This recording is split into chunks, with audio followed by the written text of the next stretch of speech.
really happy that I'm here tonight because my husband has taught my 9-year-old son about the Lord of the Rings. This would be fine. It would be totally fine, even semi-normal, if my husband wasn't under the impression that the film was a documentary. This is the problem. The whole house is obsessed with it. To the point where my son came home one day and said, Mom, Daddy and I were both elves. You're a dwarf. Thank you. Mommy feels pretty. Oh, so pretty. It's the whole sci-fi thing. It's not just Lord of the Rings with my husband. It's not. It's sci-fi, Star Trek, Star Wars, whatever it is. But one time he got really angry. He went off this whole angry rant about Ewoks. I'm really, really angry, and I'm standing there, and I'm like, yeah, George Lucas lives in a really big house. He's okay. I wish you created the Ewoks. Really angry. And that means it means a lot to him, and that means for it to come up in an argument, it must be part of his everyday universe. So I tried to enter into his everyday universe, and one time, I watched The Next Generation with him, which I believe is a Star Trek franchise. And I'm watching, and I'm like, what's going on there? And Rob's like, oh yeah, no, that's on the holodeck. I have absolutely no idea what that means. And yet I'm supposed to absorb that and move on throughout the story. It gets better. Another time, I am trying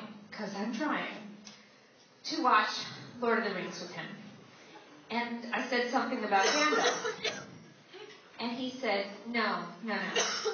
Gandalf the White said that, Sherry, not Gandalf the Grey.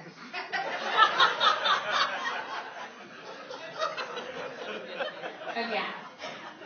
Hold on a second. Let's review. I'm supposed to believe that Gandalf the White is any different from Gandalf the Grey, and Gandalf the Grey is any different. That they're two separate men? Yes. That they're not both Ian McKellen? Because let me tell you something, Robert. The only difference I can find between Gandalf the Grey and Gandalf the White is one of them took a shower, okay? That's it. That's all I see. He got really into some storytelling aspect of it to educate me. He is trying as well.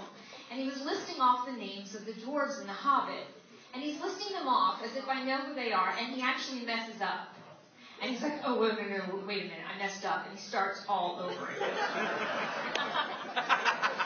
And I said to him, you could have told me their names were syphilis and gonorrhea, and I would have just kept nodding, okay? There's no clue. Could not have corrected you. Sorry. Just keep going. And I'd be okay with how he owns this, how he has passion in this, how he's so interested, if he really saw it for what it was. But one night, the two of us were watching Grey's Anatomy. And I was really heavily upset by a storyline in which Owen and Christina didn't look like their marriage was going to make it. And I really care about Owen. And so I was crying. And this one leans in and goes, what? It's just a storm.